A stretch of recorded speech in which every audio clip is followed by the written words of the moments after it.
in its 388 total pages a bunch of damning items like Joe Brandon did actually violate the law.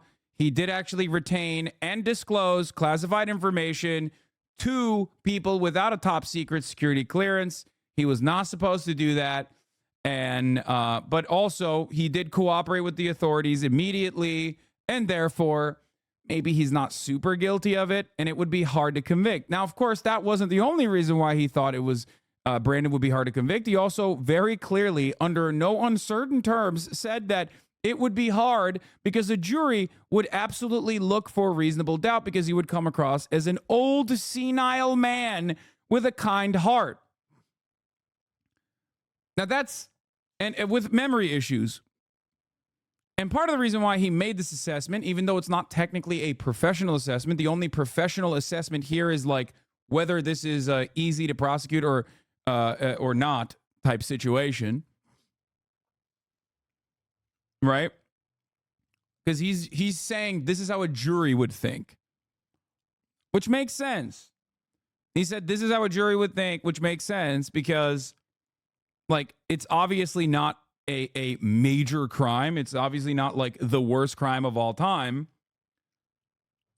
And given that it's not the worst, like it's not like he drove a car into an orphanage while he was drunk driving or some shit. You know what I mean? Preempting his genocide dare defense.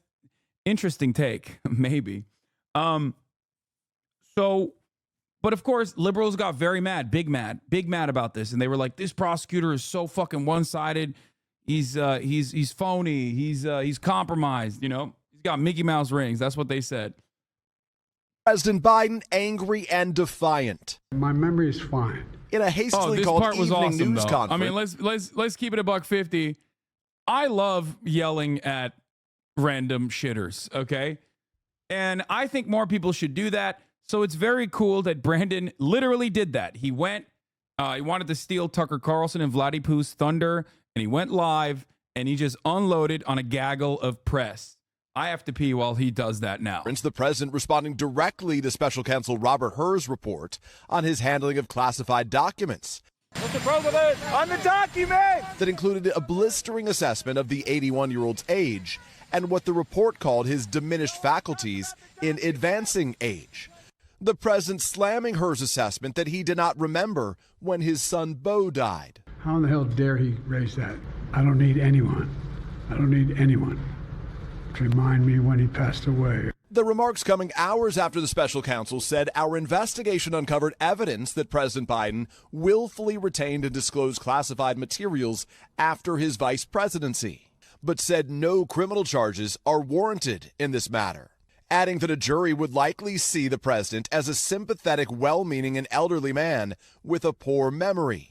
I'm well-meaning, and I'm an elderly man, and I know what the hell I'm doing. Moments later, the president confusing Mexico and Egypt when talking about the crisis in Gaza. The president of Mexico, Sisi, did not want to open up the gate to allow humanitarian material to get in. The special counsel said Mr. Biden kept documents about Afghanistan marked classified and notebooks with handwritten entries implicating intelligence sources and methods. These assertions are not only misleading, they're just plain wrong. Prosecutors say these photos show classified documents improperly stored in a badly damaged box near a collapsed dog crate in the president's Delaware garage. A separate special counsel is investigating former President Trump's alleged mishandling of classified information found at his Mar-a-Lago estate. Mr. Trump, who has pleaded not guilty to 40 federal criminal counts, blasting the lack of charges against President Biden, calling it a two-tiered system of justice. But the Hur report says there are clear differences, saying Mr. Biden alerted authorities about the documents and cooperated with the investigation, while Mr. Trump allegedly did the opposite, enlisting others to destroy evidence and then to lie about it. So why speak out? Late last night, White House officials, sources tell NBC News, concluded that the president needed to address the special counsel's most damning allegations head on to show his anger. They found the attacks on his memory, in the words of one source, gratuitous, and believed it was critical that the president call out what they see as purely political criticism from her, who they argue was concerned about potential backlash from conservatives for not charging President Biden with a crime. Savannah. All right, Peter, thank you. When I get more on this, the fallout, the report, and President Biden's response, NBC's senior Washington correspondent Hallie Jackson is with us. Hallie, as you look at this and analyze this, I mean, it's a body blow to President Biden in a place where he already was vulnerable. Yep. This is the worst aspect of Brandon. Okay.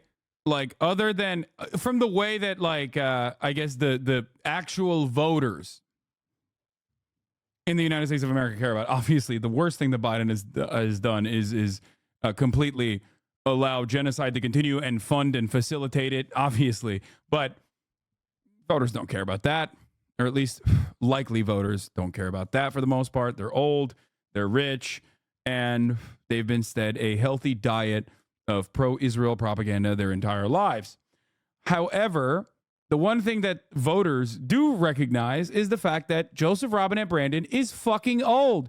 He's really old. That's it. Anyone who tries to come at me and tell me that my man is not old as hell is delusional.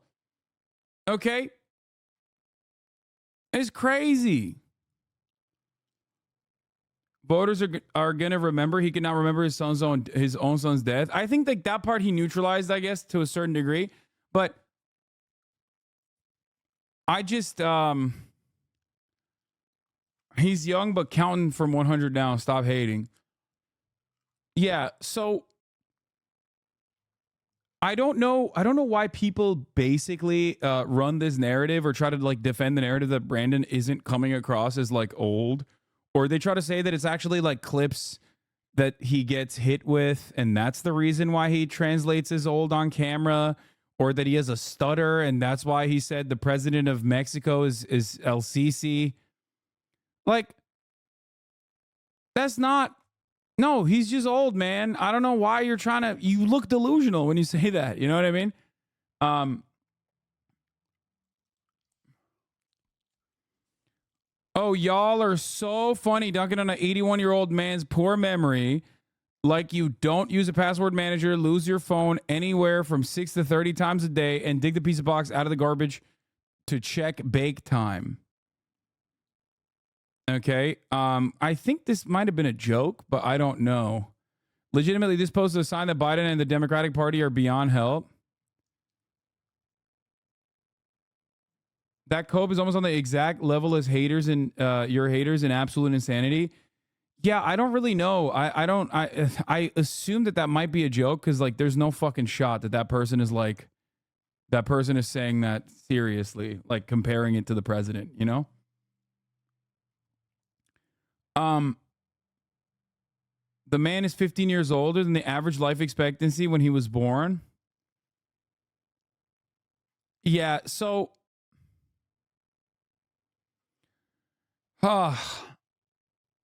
anyway, it is kind of cooked that like a lot of people are basically saying like, no, you don't get it. Like, there's a reason for this, and it's actually good.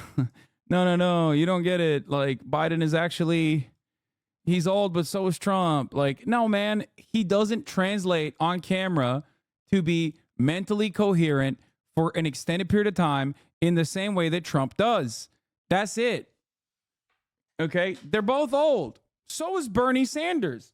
But if you were to tell me, like, who is more there, who has more going on up there between Bernie Sanders, who's older, and Joe Biden, I would say Bernie Sanders. Like, that's the difference, especially at that age. Like, some people are blessed and some people are not. Okay, Joe Brandon, not blessed in that department, okay?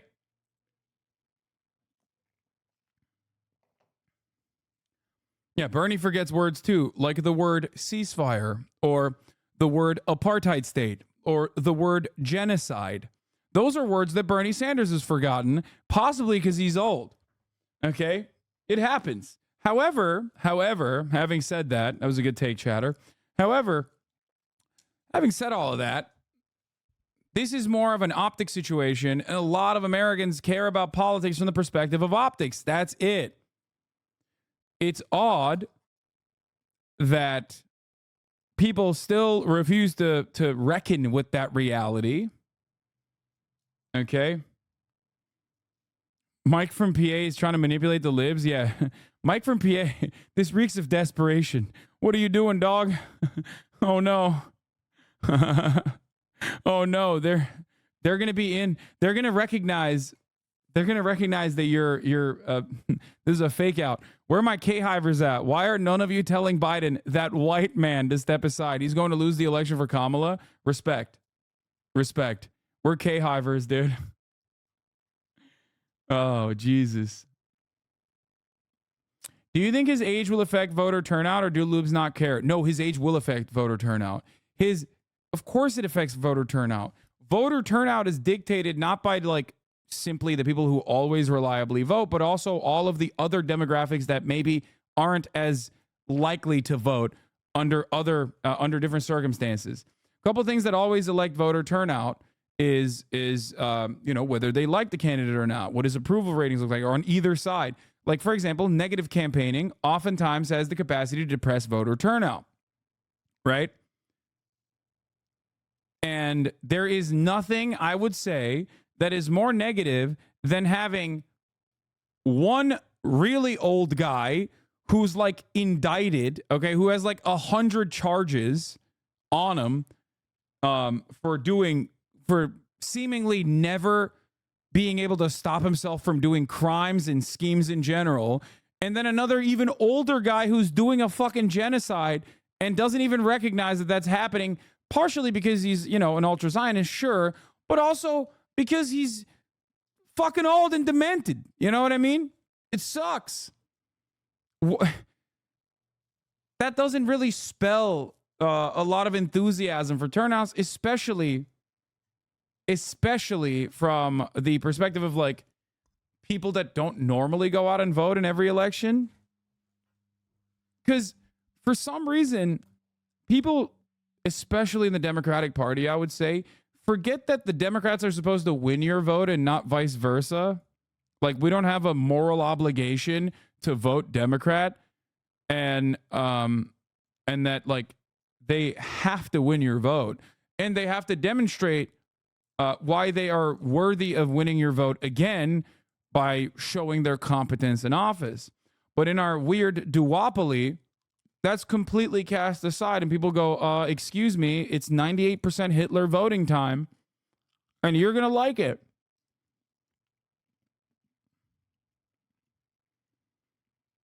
You know?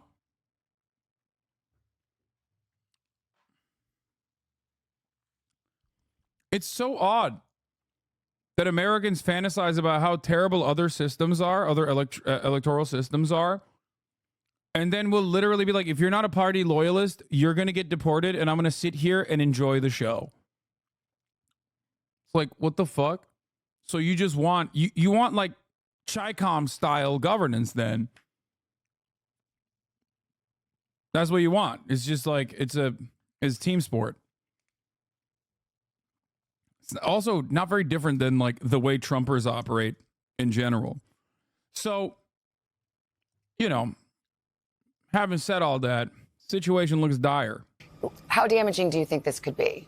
Well, here's another phrase for it, gut punch. That's the way that one source described it to me on the Democratic side, Savannah. Tassidi's quotes specifically about memory, specifically about mental state of President Biden here. And that is partly because it validates in many ways, again, in the eyes of some Biden allies, the preconceived notions, the preconceived concerns that voters already have about the president. We already know that 3/4 of voters, based on our most recent poll, believe that they do have concerns about President Biden, his age, his mental mental fitness for the job, essentially. And what this is doing, it is going directly at that, Savannah. That is part of why you are seeing, I think, a level of concern among those in the Democratic Party about how this plays out, what the fallout could potentially be. Now, listen, there's often much said about Democratic bedwetting, if you will. I did speak with one person who said, listen, some of these concerns when it comes to November could end up being overblown. But I do think that there are those close to the president who are in that orbit who believe that this could be potentially damaging for him down the road, Savannah.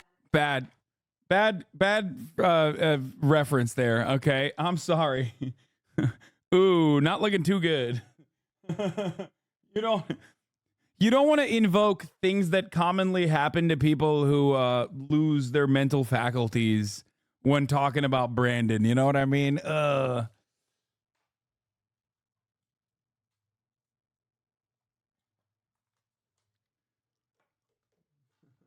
This is a real life fallen and I can't get up type situation, okay?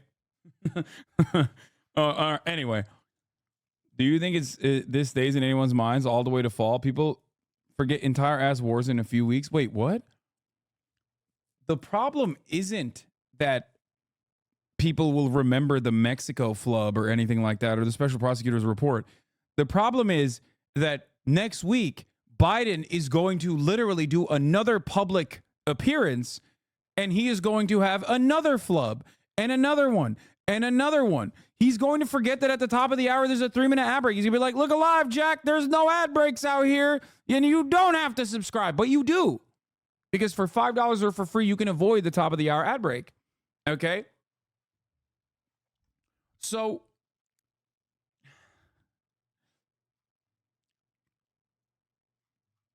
like, it's not like Biden is magically gonna stop being old. It's the one thing. It's his biggest weakness, and it's unfortunately the only thing time can't fix. So, that's a one-way train, baby, and the train has left the goddamn station. Do you feel me? Next week, he's just a week older. So more likely that he will have more flubs, more gaffes.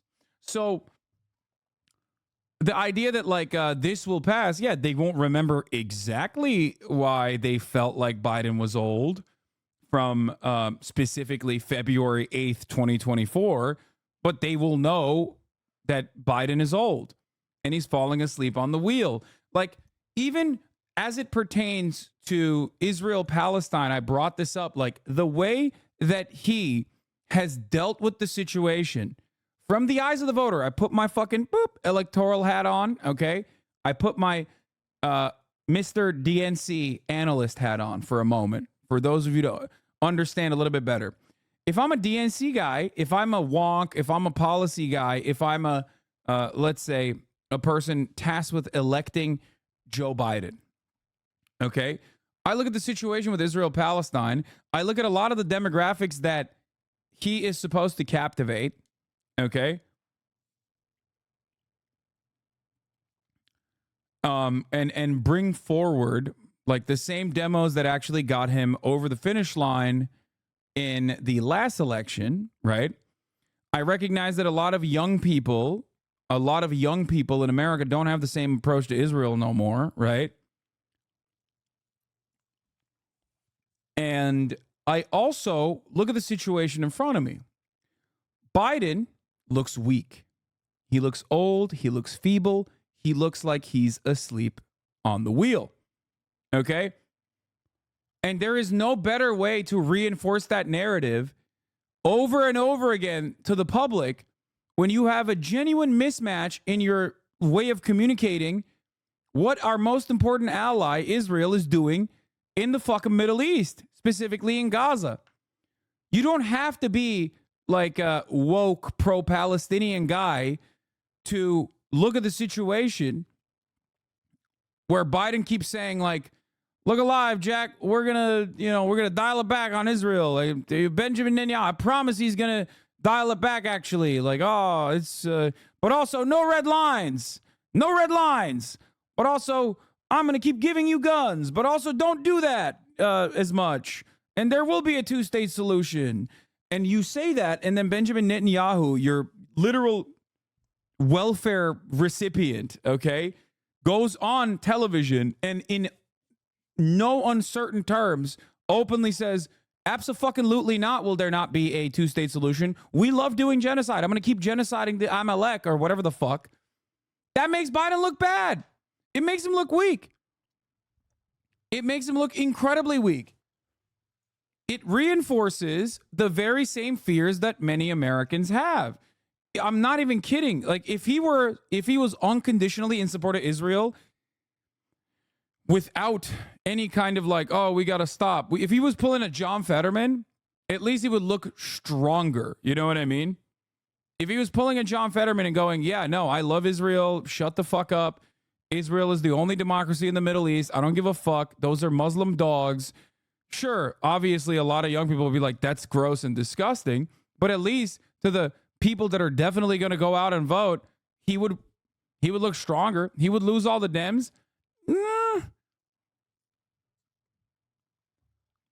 There's a better way to message. There's a reason why, in the eyes of the American public, in the eyes of the electorate, they think Donald Trump would be better on Israel than Joe Biden. Okay? Do you understand? Like, this is an often forgotten perspective. Do I think Joe Biden is handling Israel better than Donald Trump? No, I think Joe Biden is handling Israel in the exact same ways as Donald Trump would be, or maybe Donald Trump would be worse. But when you're already at the brink of, when you're already doing ethnic cleansing, like, there's very little room for movement in the other direction anyway. Okay? You can't tell me that Donald Trump would be better for Palestinians than Joe Biden. You can't. Okay? Because Biden's Israel handling is almost identical to Trump's and a continuation of Trump's in many ways. So, having said all of that, that is the reason why more Americans think Trump would be doing a better job on Israel than Biden, because at least Trump's message would be probably in line with what America's actions are. Does that make sense? Like, he comes across as a strong leader who is unconditionally protecting our allies. Biden, on the other hand, comes across as a weak leader, asleep at the wheel, and can't manage the conflict.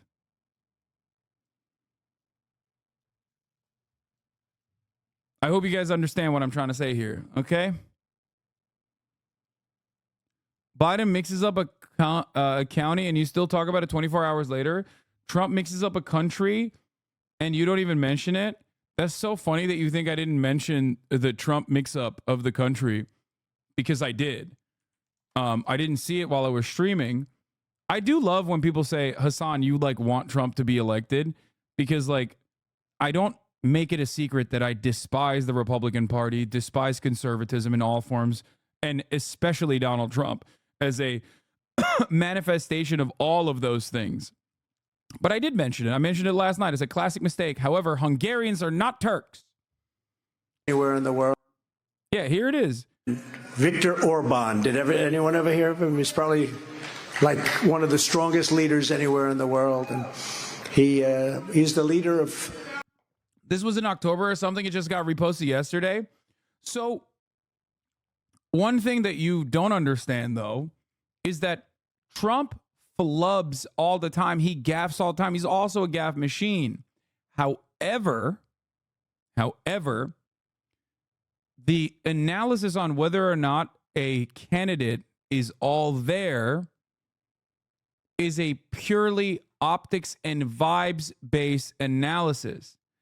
And the reality is, and I've repeated this time and time again, Trump is insane, but he's mentally coherent.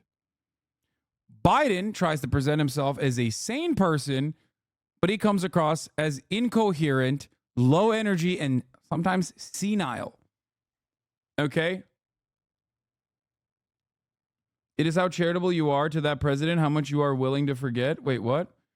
Trump is old too. That is not correct. He literally mentioned it earlier.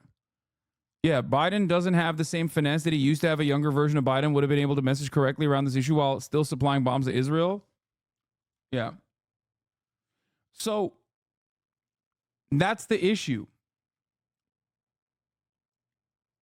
And under no uncertain, I'm not saying like, Trump is a better leader than Joe Biden at all. I'm not saying that at all. As a matter of fact, I'm always mad at Joe Biden for continuing Trump's awful Israel policies.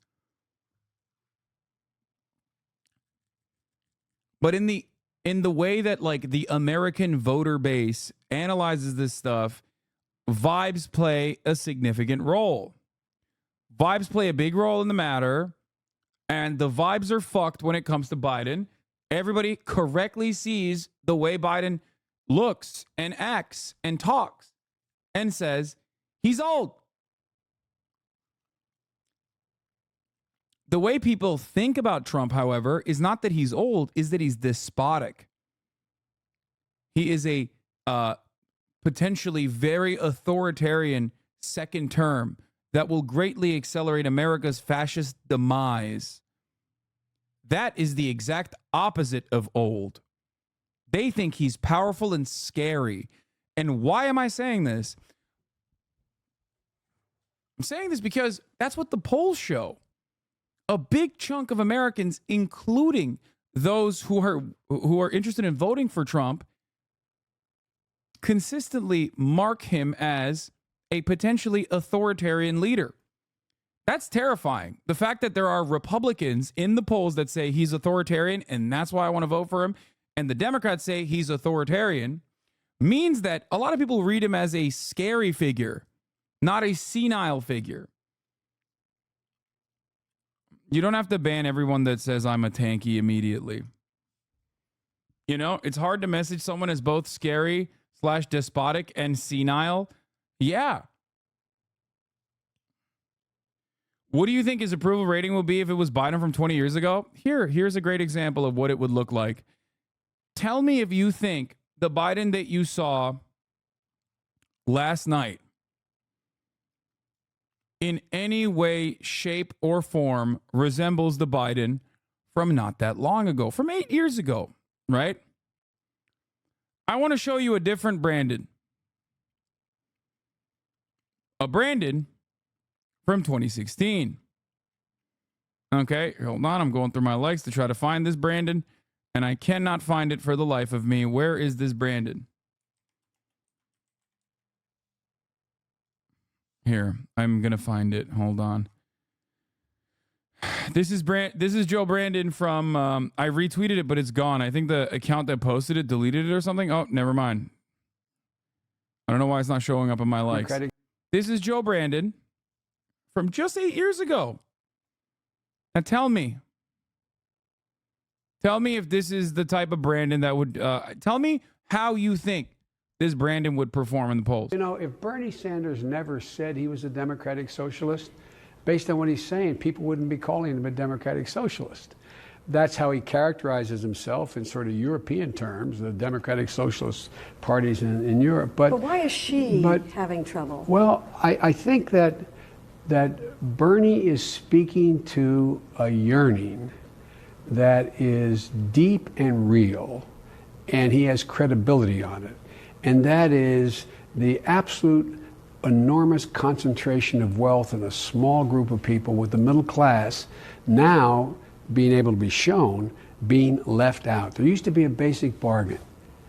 If you contributed to the profitability of an enterprise, you got to share in the profit. That's been broken.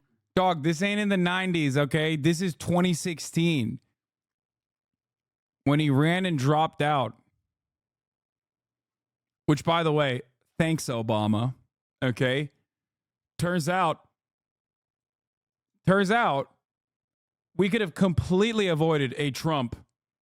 Okay? We could have completely avoided a fucking Trump if Obama hadn't told this old fuck to not run and basically say, hey, you don't want to come third place.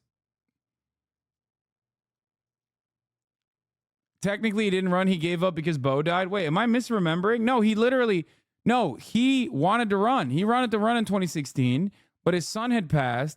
But the real story isn't, unless I'm misremembering, no, this is the real story. Obama, I'm pretty sure, gave him a call and said, you don't want to be in a fucking Best Western sitting by yourself. I'm paraphrasing, but like I almost remember the exact terms. He called him up and he said,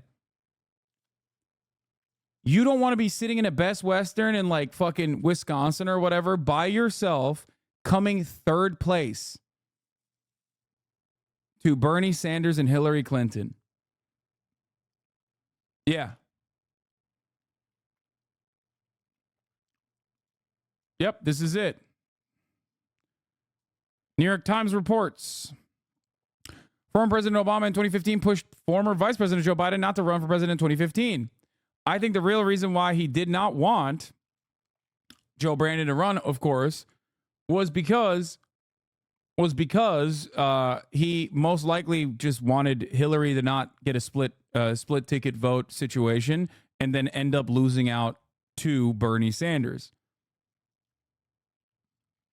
Ironic, because he should have given that call to fucking Hill Dog. Do you think he would have beaten Trump in 2016? I don't know. I think so. Yeah, I do think so, actually. I think that people were looking for someone who wasn't an partisan institutionalist, which Joe Biden clearly was. But I think even Hillary could have beaten Donald Trump, and she just campaigned poorly.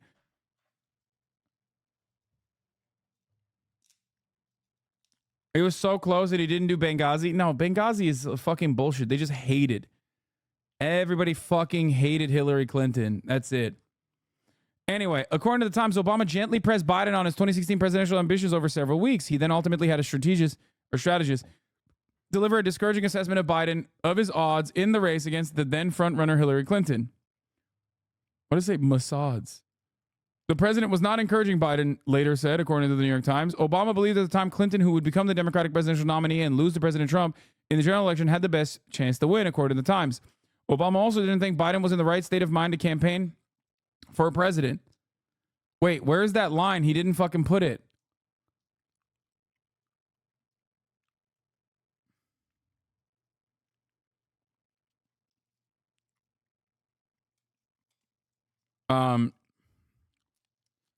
The actual line that Obama apparently delivered is bars, okay?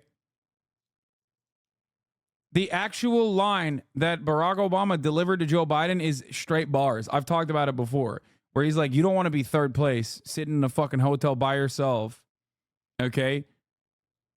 You don't want to be third place to Bernie Sanders and Hillary Clinton sitting by yourself in a fucking hotel room, you know? It was a very poetic way that he put it, even though, you know, turns out, shouts out to Barack Obama. Thanks, Obama. You fucked it. Okay. You fucked it and you fucked it again and again and again and again. Now, why am I showing you this? Okay. This was the Brandon back then. Wages are But stagnant. Hillary's talking about that as well. Well, it's relatively new for Hillary to talk about that. Hillary's focus has been on other things up to now, and that's been Bernie's.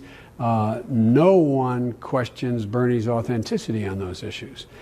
So that's Brandon in 2016. Here's Brandon last night. I'm of the view, as you know, that the conduct of the response in Gaza, in the Gaza Strip, has been over the top. I think that, as you know, initially, the president of Mexico, Sisi, did not want to open up the gate to allow. He sounds like he's getting better. Get the fuck out of here. Yeah. No, dude, he sounds sexier now. I am really horny for people with 1 HP. Humanitarian material to get in. I talked to him. I convinced him to open the gate. I talked to Bibi to open the gate on the Israeli side. I've been pushing really hard. Yeah, he said, Mr. Vice President, you had a remarkable career, and it would be wrong to see it end in some hotel room in Iowa with you finishing third behind Bernie Sanders.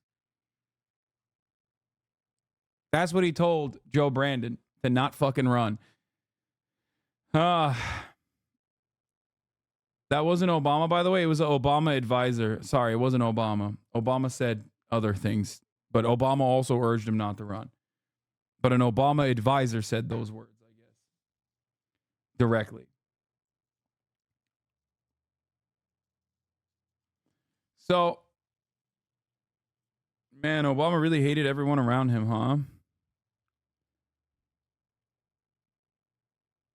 How do people like Will Stansel argue that it's just out of context TikTok that make Joe Brandon look senile? It's very clearly every time he talks.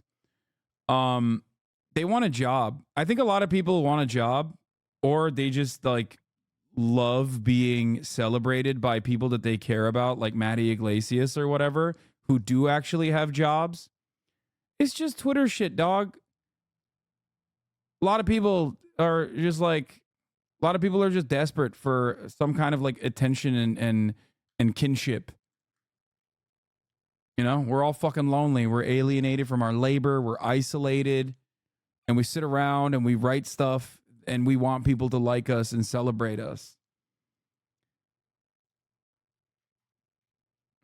That's why Will Stansel was like a diehard Elizabeth Warren supporter and used to shit on Biden's mental faculties, and then turned around and now says when Biden's mental faculties have gotten even worse than the election cycle, where he was shitting on Biden's mental faculties. And it was a big no-no, by the way. It was a big no-no to bring this up. Remember, when Biden became the candidate.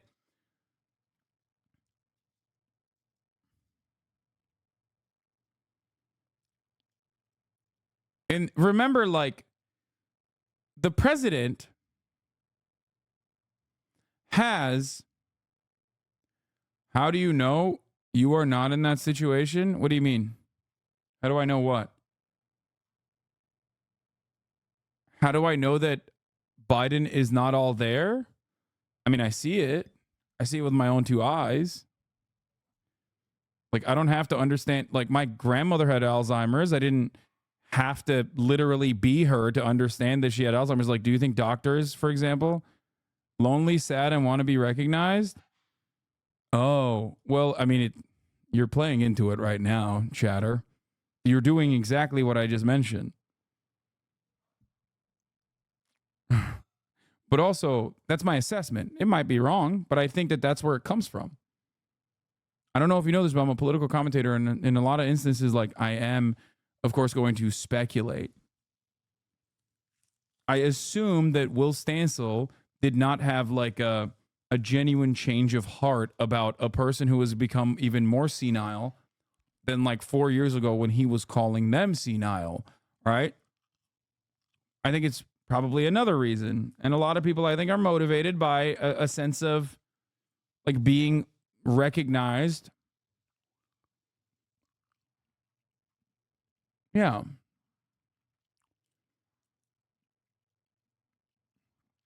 Okay. A truly amazing thing I'm learning is that in private, many people in politics will freely talk about how Biden isn't all there anymore, but many don't care because they want to beat Bernie, intentionally trying to nominate a candidate approaching senility.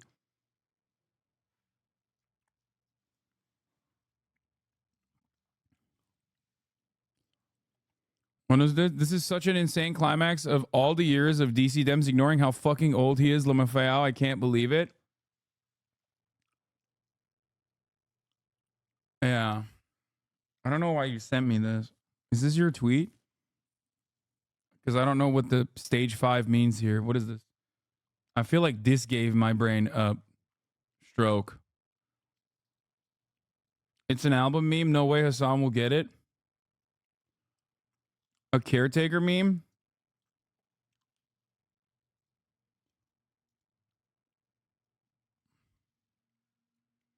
I mean, guys, the question remains, like, I said this about Dianne Feinstein. It's like, do you trust this person to drive a car? Okay? And don't do the whole, like, oh, well, a blind person can be president. Like, that's not what I mean, okay? Do you trust this person to drive a fucking car? And if not, then why the fuck do you trust them to drive the country and the nukes?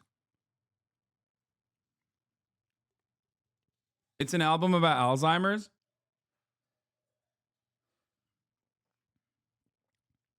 It's a series of ambient albums that try to emulate the experience of having Alzheimer. Why the fuck? What?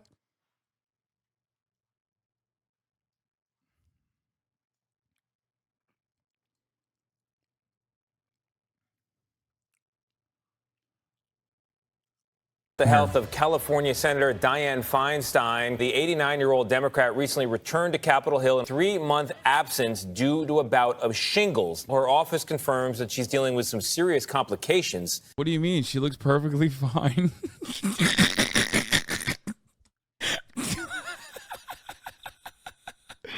Nothing to worry about. Look at this, dude. It's so fucked. Oh, no, dude. There's nothing to worry about. What are you guys talking about? What the fuck? You just hate to see a sexy-ass woman have it all? I'm going to hell. How about the people that are propping her up with the fucking stick behind her back? What about the people that are like, no, dude, don't say anything is wrong. There's literally nothing wrong with this. Everything is fine. Yeah, this is some... I mean... Brother, you got shingles at a quarter the age of Feinstein? I got a shingle the 10th the age of Feinstein, okay? Not even a quarter, the 10th.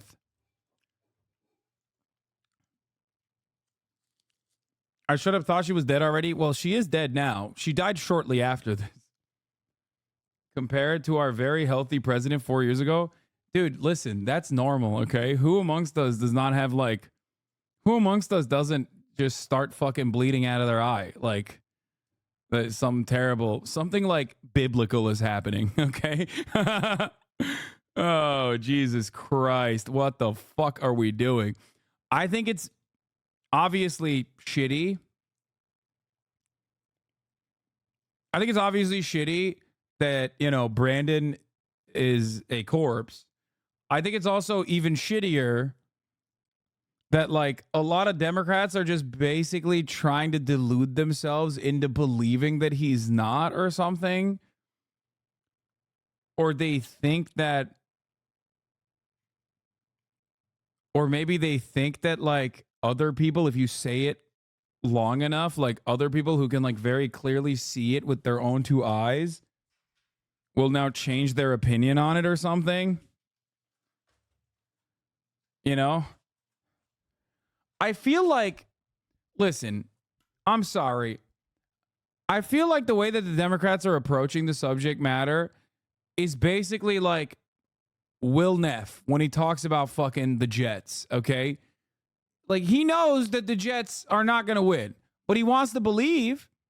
You know what I mean? He believed so hard in Aaron Rodgers. He still rides for him, okay? Aaron Rodgers basically played, what, 4 minutes? Played 4 minutes. And he's still like, come on, it's going to be different this year. And I feel like, and he's still like, come on. Aaron Rodgers is going to come back. He's going to make a return. He's actually going to, you know, bring the... He played 4 snaps. Not even 4 minutes. And I feel like being a Democratic Party loyalist, it's kind of like being a Jets fan at this point. Okay? Yeah, Aaron Rodgers played 75 whole seconds, 4 snaps. Okay? But next year might be different. Trust me. If you believe in him, he will do it. He will do the thing. So they think... I guess the difference is Will kind of deep down inside knows that it's not happening. Whereas... some of the Democrats do think that if they keep repeating it, it will move beyond a meme and turn into a reality. And partly because Republicans are not going to let go on this. Well, if you look no further than the White House calling for a primetime news conference to address these very issues, that shows the White House considers it to be quite serious. And so you look at the remarks overnight, Savannah, and again, very interesting here. We don't often see these sort of impromptu news conferences, if you will, from President Biden. He's not, for example, doing a traditional Super Bowl interview. We've talked about that on Sunday here.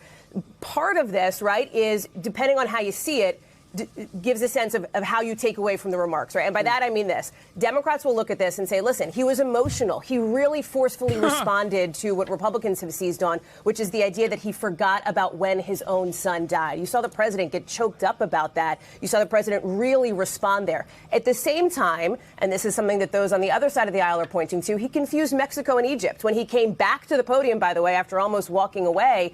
And that is something that you are also seeing people talk about this morning. So it kind of depends on how you look at it. I just have a few seconds, Hallie, but I just have to ask. I mean, listen, neither one of these candidates are young men. Let's be honest, okay? And both have. Yeah, the only thing they're doing the last bastion of defense. Okay, it's the no you.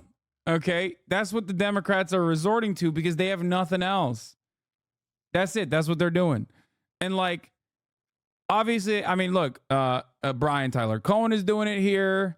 Biden Harris HQ is doing it. And it's funny because it's like, well, one, Jesse Waters is a fucking idiot. But I think it doesn't, like, I think these people don't understand why people think Biden is senile. People think Biden is senile because he does these gaffes in every single moment. And the handlers around him are aware of this, which is why they greatly limit his appearances. 2 years in a row with no Super Bowl interview, things of that nature. Like moments where he's supposed to have like good media opportunities, he doesn't take. The handlers law. I mean, handlers isn't like people around him. Yes, everyone has handlers. Not like, I'm not saying he has handlers because he's like demented and they have to wheel him out. I mean like handlers in the sense that there are real handlers around every single politician. Even though he does have dementia. So,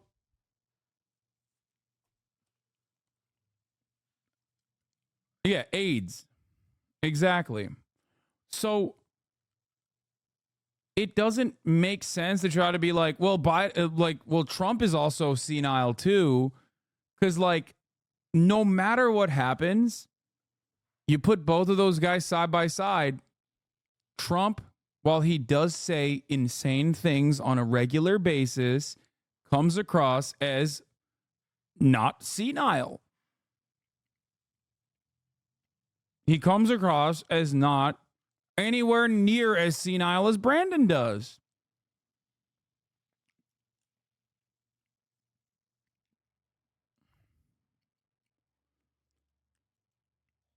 That's it. Like, remember when Trump did the, I actually am the most mentally competent. Look, I did woman, man, camera, TV. Like, that shit is definitely approaching senility. But Brandon looks even worse than that. Do you know what I mean? Like, maybe it's Trump's narcissism, but I feel like Trump has other mental health problems that stop people from paying attention to whether or not he's senile or not. Does that make sense? Like, people are way too focused on the narcissism and the mania and how despotic he is than how senile he might potentially be. Okay? I think his insanity doesn't come from him being old. I think his insanity comes from him being a psychotic narcissist. Brandon, on the other hand, is supposed to be the normie guy. He's supposed to be the guy who is going to restore a sense of order. He has an incredibly long track record, an incredibly long career, longer than people's lives, of being the reasonable center voice in the Democratic Party. He's the elderly statesman. So the expectation is that he's supposed to be more reasonable and normal. In my opinion, if he actually turned around and hit that whole, like, I'm not old, Jack, and did more of the Mac Attack style, more dynamic approaches to the media every time he has a media hit, I think, that would probably present better to a broader audience. Agree. It was too emotional. You're right. Get a good night's sleep on it. come together, have a nice breakfast, cup of coffee the next morning, and then you're on your game. Dana, thank you so much, and I'm sure I'll see you tomorrow. See you tomorrow. South Carolina Governor Kristi Noem joins us now, and we're going to turn around some degree. It was too emotional. Damn, dude, fucking got him. Oh, sure. Like,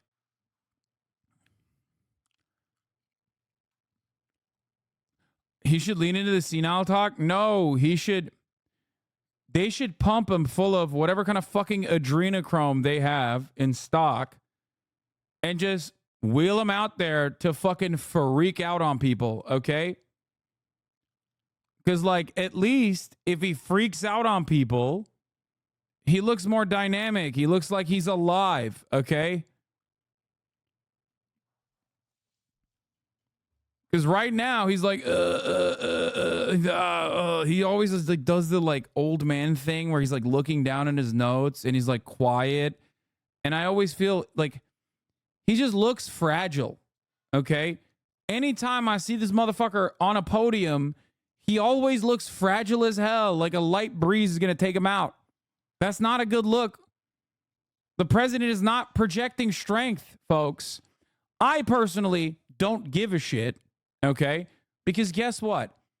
I, at the very least, understand that it's not like one guy running the show. There are instances where one guy might, I guess, massage the outcomes as long as it's like still leaning in the direction of like American empire, like in Israel, Palestine, okay? But I understand that it's not Brandon alone doing this shit. Of course not. However, many Americans don't look at it like that. They look at it from the perspective of like, this is the one guy. He's got the nuclear football. Anyway. Have had senior moments. Donald Trump recently confusing Nikki Haley and Nancy Pelosi on January 6th. There have been other gaffes about, we're going to start World War II and so forth. Do voters treat them equally in terms of that issue? They don't, and we see that in the polls. Only 48, fewer than half of voters, Savannah, in our most recent poll have the same concerns about Donald Trump's age and mental fitness for the job than they do about President Biden, for whatever reason that is. That is something that is a consternation, I think, to Democrats here. Wait, what's the percentage for Biden? Why didn't they show that? As they move forward in this campaign season. All right, Hallie Jackson. Yeah, okay, 48% for Trump. What's the percentage for Biden? It's like 78, isn't it? No, it's like incredibly fucking high. And thank you very much. Like, it's not even a question.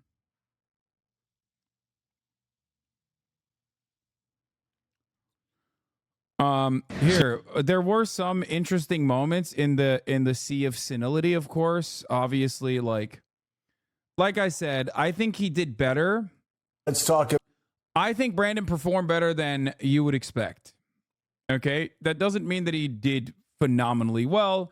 I gave it a what? What did I give it last night? Like a 6.5 or a 7.5 out of 10. Okay? Because I thought that like him neutralizing the he forgot his son's death moment, him successfully neutralizing the you forgot your son's death moment was pretty solid. Right? Because like then it's like, whoa, how dare you? I didn't forget my son's death. That's really fucked up. I'm choking up even when I think about it. And then beyond that, I mean, he forgot the church where he got the rosary from. Fine, whatever. People are not really talking about that. But then also him yelling, I think, about how he's not old. Like, that's still dynamic. It still kind of shows there's a little bit of life in him. I wish he would yell about other shit. Right? But then he fucking boofed it with the whole Mexico flub, and now everyone's talking about it. Of course they're going to talk about it. He has a gaffe every single time. He says, Sisi, president of Mexico. All of a sudden, President Xi starts thinking in terms of Taiwan. He's certainly thinking a lot about it. They were. Yeah, our big, beautiful boys at the NRA conference, but I'm not going to watch this right now.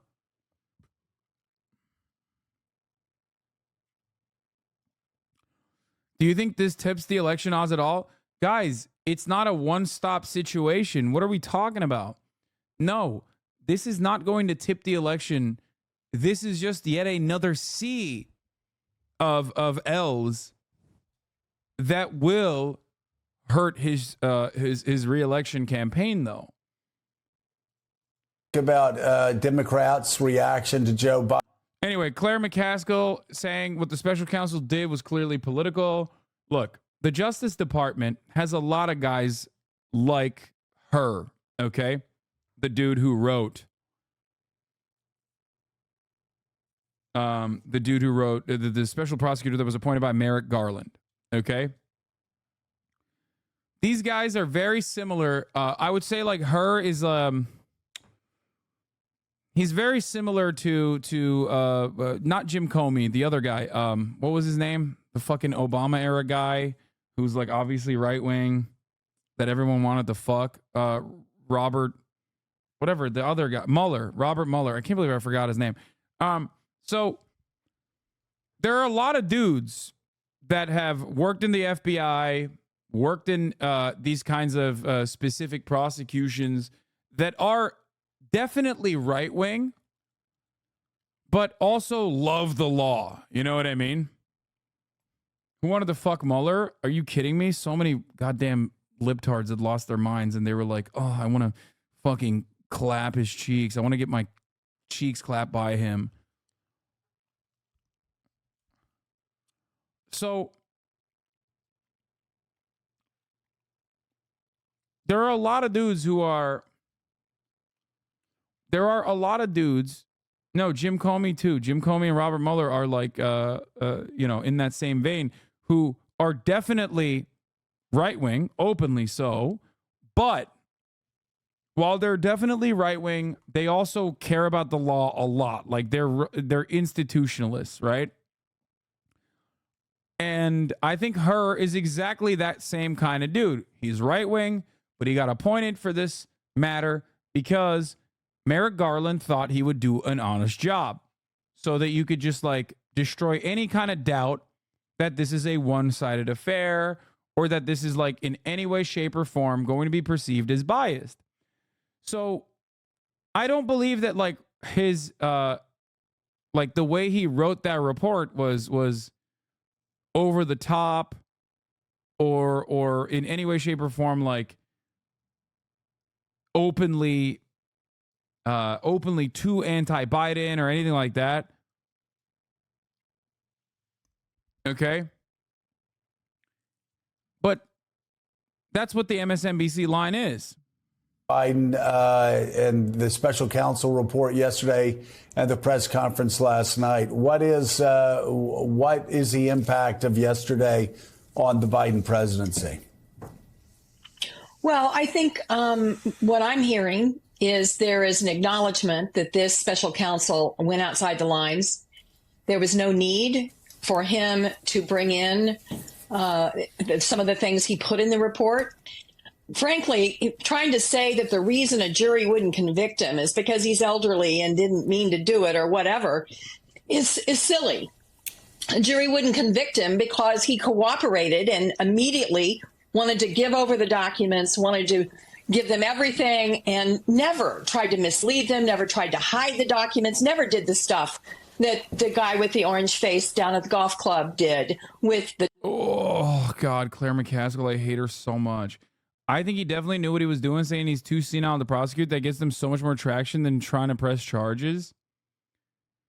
I mean, I don't think he was, like, actively trying to undermine Joe Biden's re-election campaign, if that's what you're implying here. Like, I do legitimately think it's an honest assessment that he made. It's a Merrick Garland appointee, guys. You could maybe say that he wanted to not look even remotely partisan.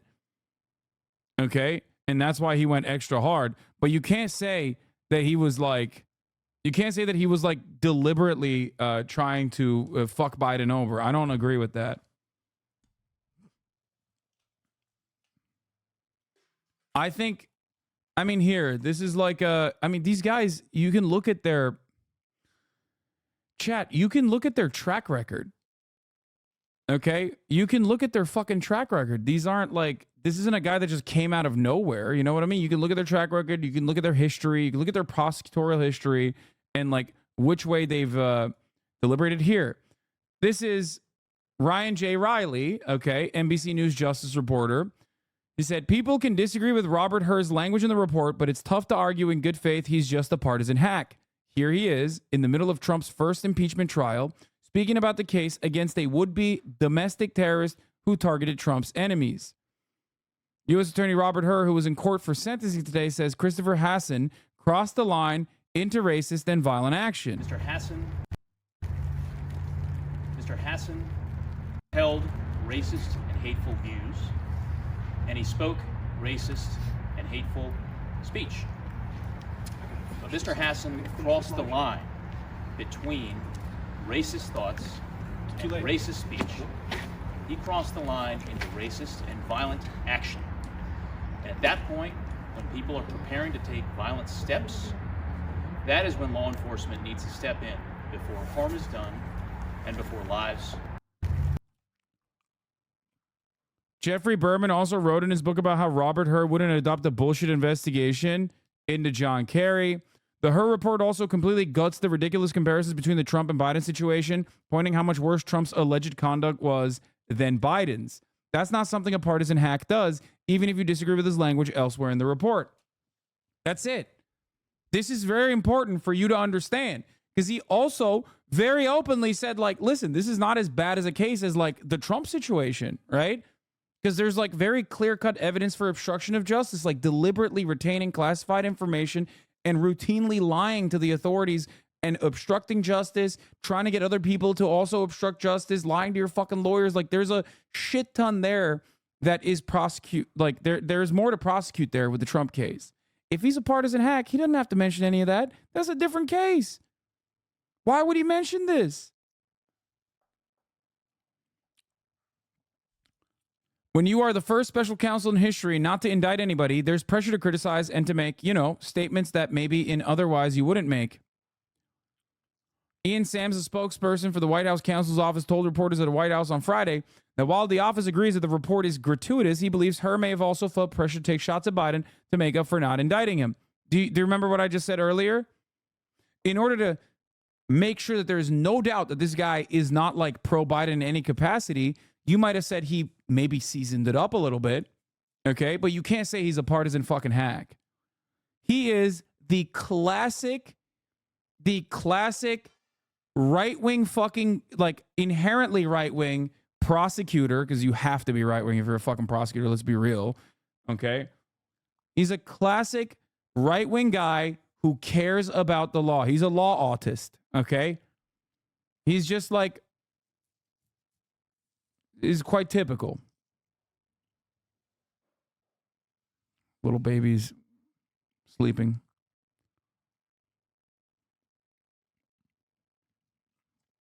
The James Comey comparisons are much more apt here, which is quite something considering that Hur was a senior advisor to Rod Rosenstein, who very famously wrote a certain memo about the Four Corners rule. Yeah, that's why I made this exact same comparison. Like Jim Comey, Robert Mueller, these are guys who are like right-wing, right? But they care more about like institutional norms. They're norm respecters. Okay? It also feels kind of Trumpy to cry about an alleged partisan special counsel. Why do Democrats insist on validating conservative narratives?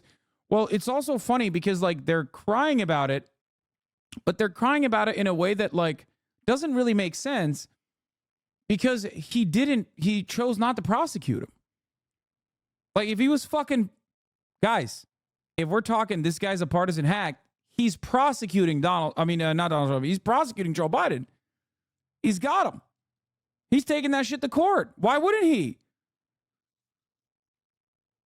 Do you think that it is better to just say he's too old to prosecute and leave it? Or do you think it's better to hold him up in court when you know his ass is old as fuck and he has to sit in front of a jury? Are you joking? If you think that Joe Biden is performing poorly every time he's on TV because he can't like hold his shit together, how do you think he will perform in a court where he legally has to be there? He's just mad he had no winning case, so he smeared him. No, man, these guys aren't like that. They don't operate this way. You're crazy. Ugh. Anyway.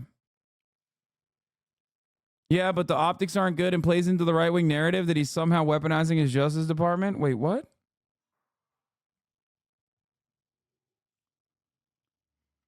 The right is going to say that the Justice Department is biased towards Biden because that's Biden's Justice Department no matter what. Democrats are always going to also be institutional norm respecters, okay?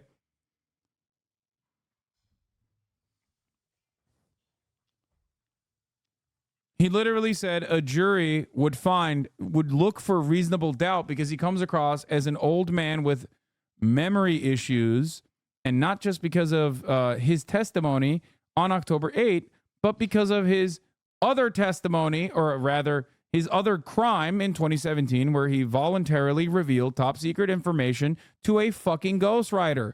People are not even talking about that on the Democratic side because they're fucking partisan hacks. These are the partisan hacks.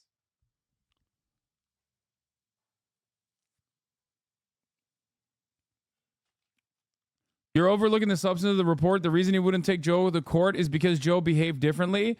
The Joe Biden is an old grandpa being with no memories. In addition, it's not the substance of the defense. It absolutely is part of the reason why he chose not to prosecute. What are you talking about? I don't think it's like extra seasoning.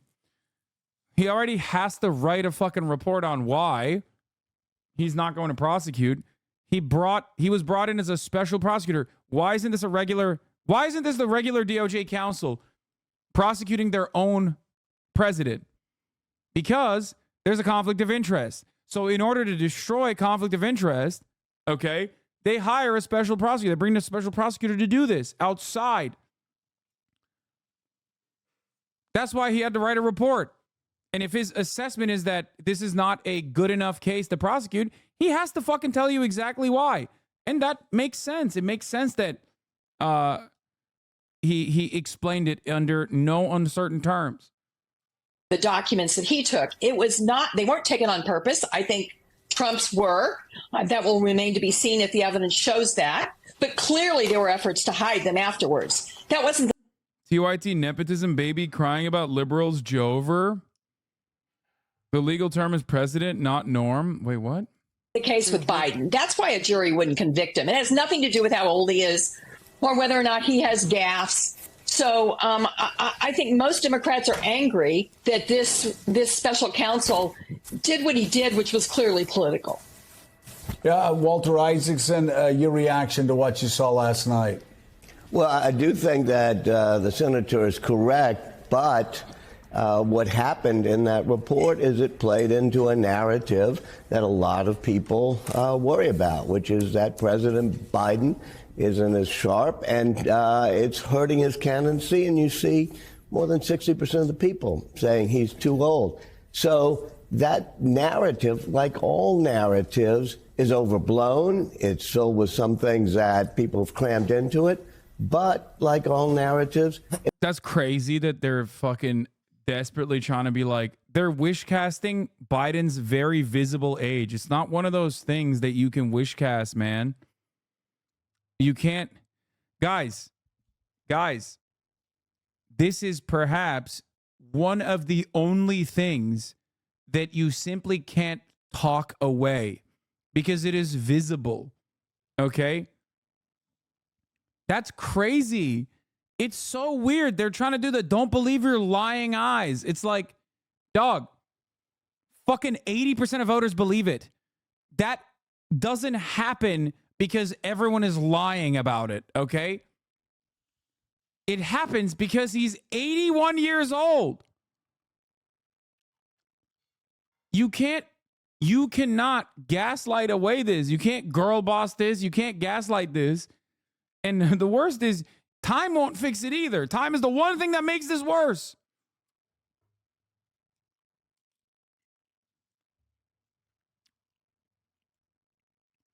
'81 is the new 80. It has an odious smell of truth to it. So what I think Biden has to do is go out and confront the narrative. Yeah, he's right about this. Walter Isaacson is not wrong about this. He has to go out and confront the narrative. The problem is, I don't know if he's got that dog in him because that dog is old. That's an old-ass dog, baby. That dog ain't barking no more. That dog has bit the last Secret Service agent that it could, okay? And now he's biting Secret Service agents in heaven because all dogs go to heaven, even cops. If I were him, I'd call the CBS people and say, okay, I'm going to do that Super Bowl interview, and I'm going to do it live. And I'm going to go to the border, and I'm going to talk to people, and I'm going to do town hall meetings, and I'm just going to show how engaged I am. A lot of the criticisms are unfair, but if he's going to debunk this narrative, he's going to have to confront it. Yeah, he's right. I just don't know if he has that. Yeah, and certainly part of the White House pushback is these are people who speak in public. These things happen. In fact, bruh, it's kind of funny to see old people commenting on other old people. That's actually interesting that you're saying that because it is a part of this narrative that I think Biden probably does really well with older voters, like better than the Democratic Party normally does because they see themselves in him. You know what I mean? Like, so I think that so yeah, Walter Isaacson being like, he's not that old. Come on. If you're saying he's old, I'm old too. Like that kind of shit plays well because what is the average age of the MSNBC Morning Joe watcher? Well, we know Joe Biden watches, but it's like fucking 63. Okay. So yeah, those guys are like, yeah, he's not old. 68 is CNN, I think, right? Isn't 68 CNN? just the other day, new Speaker Mike Johnson, who's decades younger than President Biden, well, he made a similar blunder. Take a look. Well, let's make a couple of things. Dude, it doesn't matter. This is so dumb. They keep, dude, every time, they're going to do this every time. And this is a way to like try and give arguments to the 700-year-olds that watch cable news still. Okay. As though they're going to go out in the marketplace of ideas and duke it out. But like, it's so dumb. Mike Johnson and Joe Biden do not demonstrate the same mental competence in a long enough timeline. I'm losing my fucking mind. Bro, it's like having someone have an Achilles tear on the field and then being like, no, dude, you don't understand, okay? Other players also limp sometimes, okay? He's back. He's going to be back. Aaron Rodgers will be back, okay? I keep going back to the Jets for some reason. I don't know why I got the Jets on my mind, okay? Hasanabi's a Mike Johnson defender? No, Mike Johnson is a freak, okay? Mike Johnson is a fucking freak. Ultra-Christian, ultra-nationalist, psychopath. But Mike Johnson, oh, he had a fucking gaffe here. Well, your commentary is hurting Biden's chance of getting reelected? Yes, brother. As a 39-month subscriber, you know, through the 39 months of you avoiding the top of the hour ad break, you probably also noticed I got personally Bernie Sanders elected, right? Like Bernie Sanders ran the Democratic Socialist regime of the United States, United Socialist States of America. So like I do have that kind of power. I do have that genuine awesome power of like, I'm the kingmaker, as they call it. And as the kingmaker, I'm yeah, get the fuck out of here, Kokoro boy. Yeah, I'm the kingmaker. And I'm the ad taker, okay? You're going to see the ads at the top of the hour. If you don't want to see them, well, then you're going to have to subscribe for $5 or for free with a Twitch Prime by connecting your Amazon Prime account to your Twitch account where you get one free Prime subscription a month. Use it on your favorite broadcaster. Hopefully that's me. Here's a 3-minute ad break now.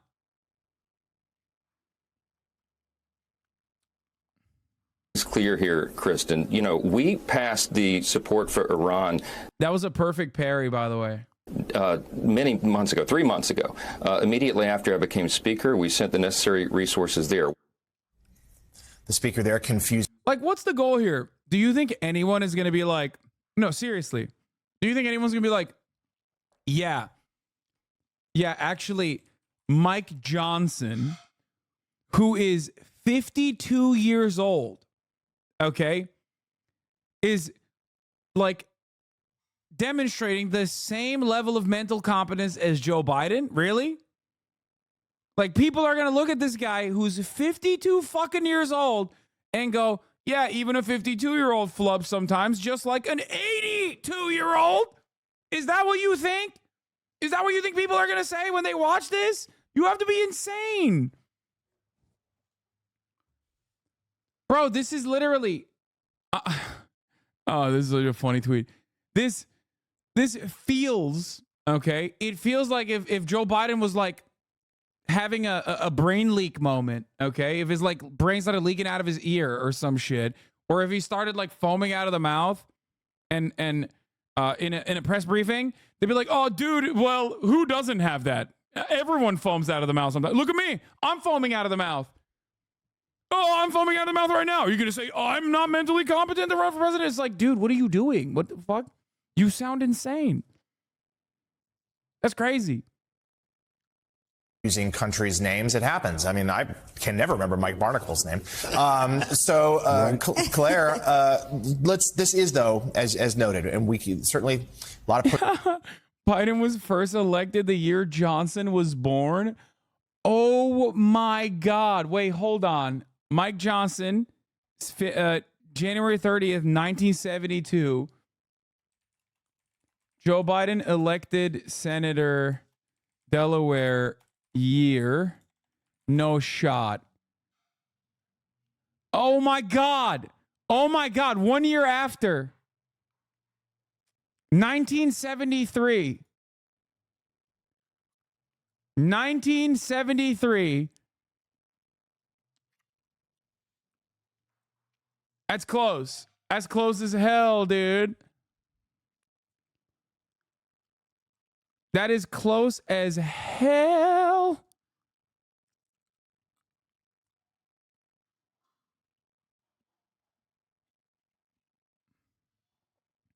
Oh, I guess, like, yeah, that's true. 2 lines down, elected the Senate in 1972. You're right. You're right. You're right. You're right. He was sworn. He was sworn in 1973. See? I had a moment. I had a brain fart. Oh, my God. Oh, my God. I'm just like Joe Brandon for real. Yeah. There you go. See? I'm 32. I gaff sometimes. I guess it's the same. I'm demonstrating the same level of mental competence as the president. Ha. Come on, man. Be for real. You're being extremely uncharitable to Joe Biden. I already ran the top of the hour ad break, so please stop trying to fucking bait me with this, okay? It's not working.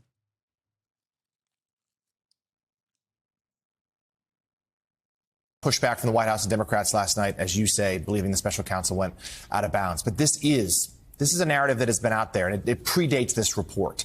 That their polling backs it up. There was a devastating NBC poll just a few days ago saying that the vast majority of Americans don't believe that President Biden is up. We're serious. Brandon doesn't deserve this. To the job anymore. They think he is too old and not mentally fit. So what would your recommendations be? How do they change this narrative? We know Trump makes blunders too, but at least to this point, and maybe it's changing, the blunders don't stick to him as much. It's not fair to compare random other people anyway when they assess their mental acuity. Dude. It doesn't matter.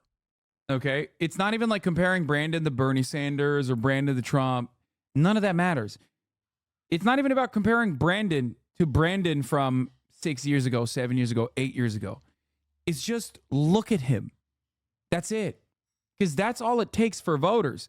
I personally believe this as well. I'm not just simply saying it. Like, I do think that his mental acuity is gone, okay? But voters don't even think about it from that perspective. They just look at him and they see him talk and they go, oh my God, he reminds me of my fucking grandparents. What do you think the President Biden's team can do?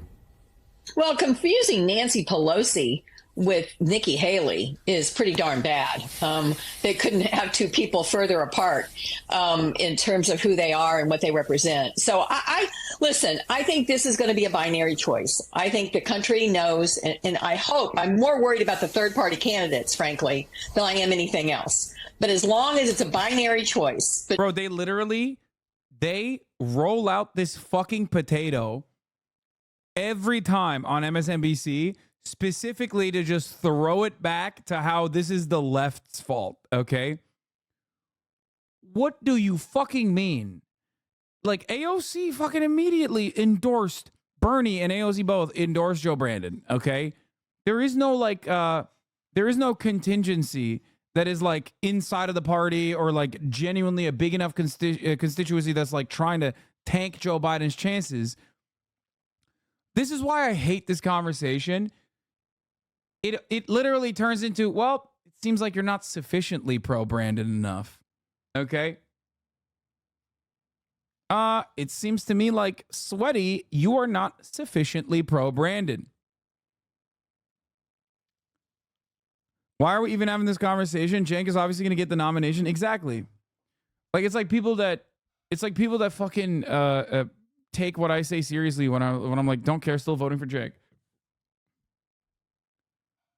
Between what Donald Trump represents to this country and to women and to freedom and to our democracy versus Joe Biden, I'm comfortable with that. I agree with Walter that he's got to get out there, and the staff has to be less worried about his gaffes and more worried about him showing his enthusiasm, his passion, his emotions. And I thought last night, on balance, yeah, this was a good moment.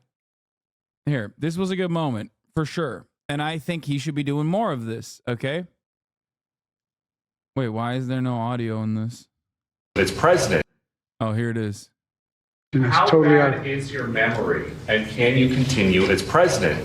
My memory is so bad I let you speak. This is good. This is fucking, I love Midas Touch. You guys know I ride for that old school Democratic Party loyalist ass bullshit. This is my favorite type of liberal, okay? Liberal with some teeth in it. I love Midas Touch. I love the Occupy Democrats who still talk about Colin Kaepernick for some fucking weird reason. Like, those guys are my guys, okay? Those are my roll dogs, okay? There's always a place in my heart for people like that. Liberals with teeth, okay? It's just, they're funny, they're cool, they just are unhinged. I knew you were a Midas Mighty. Oh yeah, no, I've talked about them quite a bit. The people I can't stand are like the K-hivers, because they're just like mentally ill and dox people regularly. Their K-hivers are like the Barbs, but for fucking Kamala Harris. At least Nicki Minaj had like a decent 10-year career, okay? The fuck has Kamala Harris done? Kamala Harris has no good albums, okay? Anyway.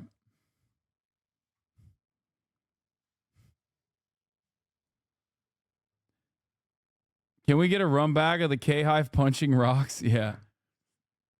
Yeah, name one fucking Kamala Harris hit. You can't. She got none, okay? But Midas Touch, on the other hand, I love those guys because they're fun. They're insane as well, but like in a good way. What do you mean this is a banger? I'm glad. Kamala Harris' example of Joe Biden's mental fitness is his handling of the Gaza genocide. Listen, I have been privileged and proud to serve as Vice President of the United States with Joe Biden as President of the United States. And what I saw of that report last night, I believe is, as a former prosecutor, the comments that were made by that prosecutor, gratuitous, inaccurate, and inappropriate. October 7th.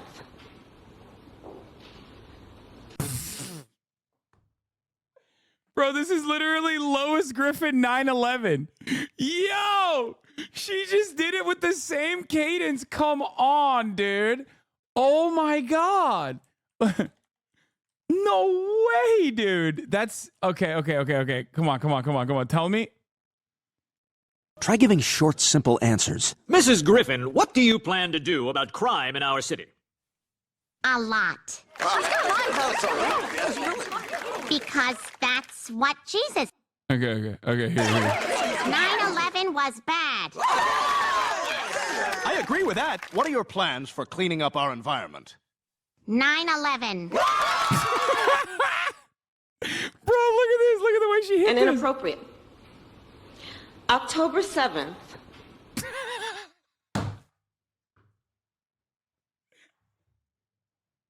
And she pauses afterwards too. What the fuck?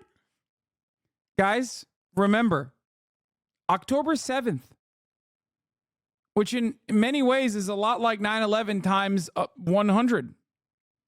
Accurate and inappropriate. October 7th, Israel experienced a horrific attack, and I will tell you, we got the calls, the president and myself, in the hours after that occurred.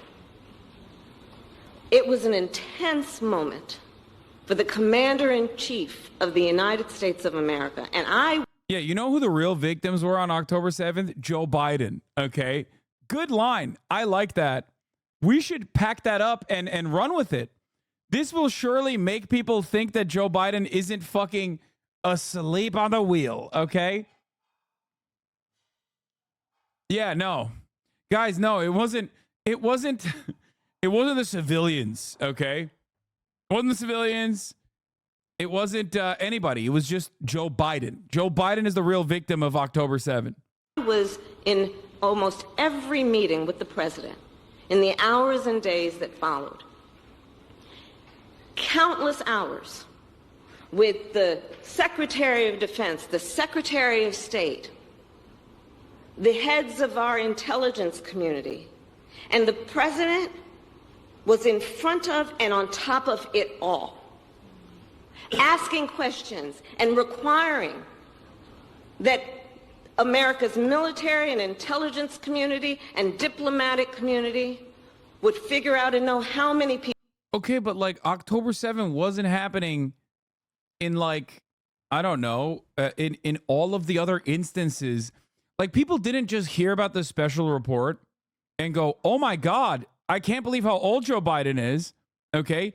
Like 75% of the Democratic Party's own voters said Joe Biden is too old and needs to be replaced months ago, months before October 7th, as a matter of fact. So like he was already the gaffe machine turned up by 9/11, okay, for years at this point, while he was running last time.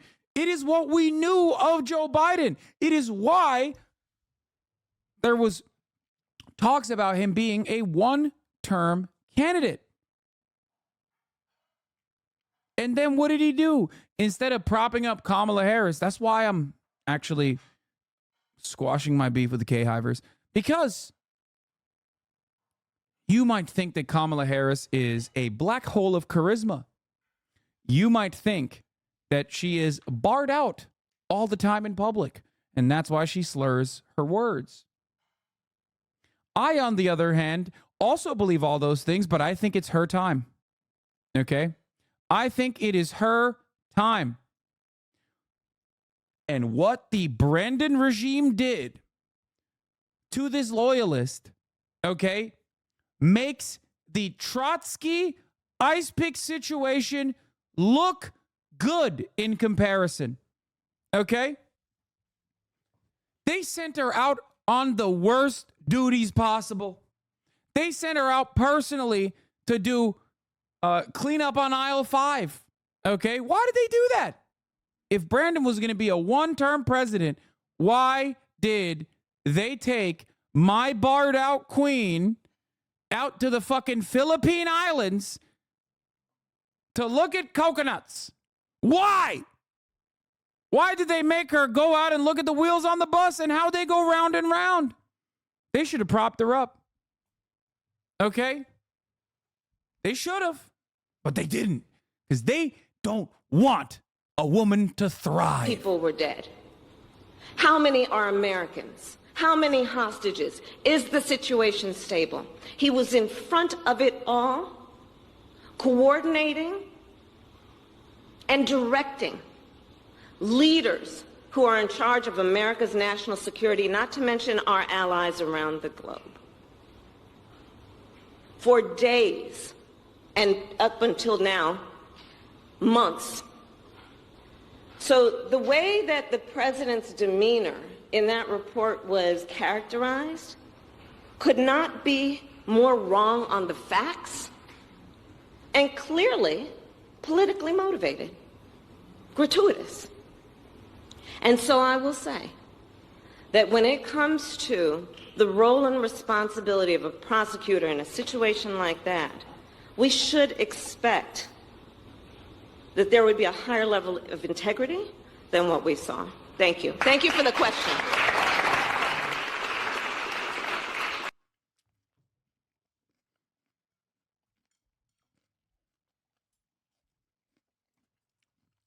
Is she drunk? I think she zooted off the K-pin.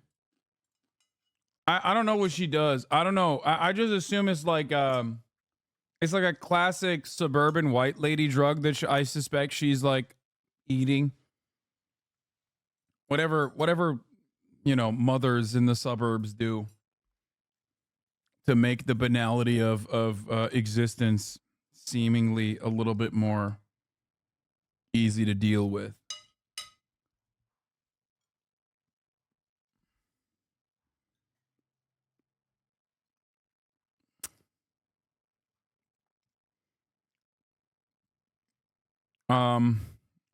Yeah. This black hole of charisma thing is your worst take yet. Stan Twitter loves Kamala. Brody. You're out of your dang mind, okay? I don't know what the fuck you're following, who you're fucking following. It's got to be a meme, right? Anyway, so one thing I do want to talk about, however, now that we're done trying to defend the Biden situation, and before we get to the Fox situation, is here's what he finally said. He had some strong words for Israel for the first time ever. Let's take a look at how Karine Jean-Pierre is dealing with the strong words that Biden had. By the way, strong words, but even stronger actions in defense of Israel, as always. But maybe it's actually a change of pace for the Biden White House. Who knows? We'll see. Maybe they're finally fucking waking up to the reality that this is not actually good. The unconditional defense of Israel is making him look kind of bad. You know? The whole, like, unconditionally, I will support genocide, maybe not the best approach, to politics on an election season, especially when the Netanyahu administration is doing literally everything physically that they can to make Biden look like a fucking dumbass, including flubbing the last ceasefire negotiations deal that Benjamin Netanyahu cast aside right around Anthony Blinken most likely going to Israel specifically to force Benjamin Netanyahu to take the deal. Okay?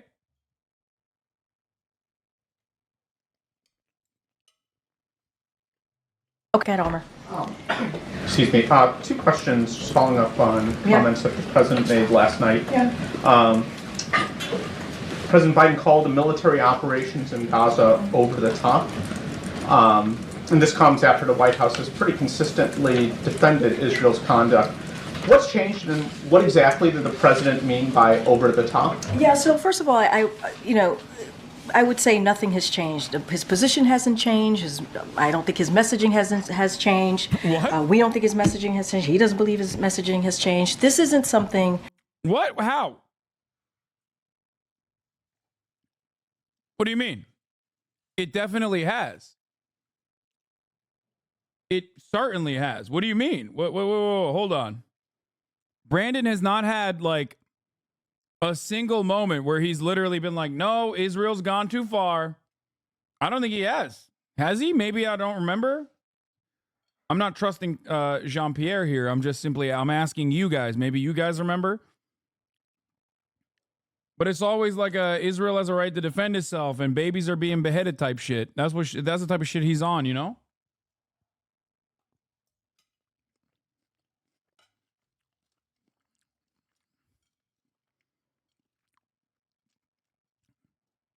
This is the first time I've heard him go, yeah, you know, Israel's over the top. The first time he's done so, what you heard from him yesterday. Look, the president made it very clear in his comment that he was obviously talking about Israel's conduct in Gaza. And he's been clear. He's been clear that the United States wants to see Hamas, a terrorist organization, defeated. He's been very clear on that. That is a shared goal that we have, obviously, with Israel. But at the same time, while we have said that, we have been also very clear, the president has been very clear, that they must do so by ensuring that their operations are targeted and conducted in a way that we are protecting innocent civilians. And that is something that we have been incredibly consistent about here in this administration. We want to make sure that we are also protecting innocent civilians. So this is pretty funny. So I'm also dumb question. Are there Muslims that defend Israel just like there are Jewish people who sympathize with Palestine? Yes. They're called the family members of every sheikh in the Gulf nations.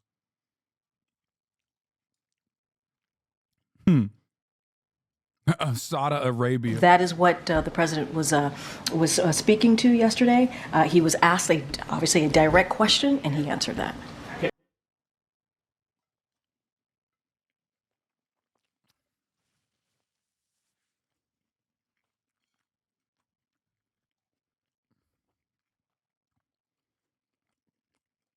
It's cool though. Let's see what the Fox and friends are doing about this beginning of the end of Biden's 2024 bid. When Joe Biden's drinking a milkshake, is that connecting with you? No, sir, it's not. Not even a little bit. We have Social Security problems. We have all kinds of other issues. We're not taking care of our own people. There's people on the street here that need help. Nobody's working for these people, but we're worried about what goes on somewhere else. What's happening with the Snickers bars? I like it. Why?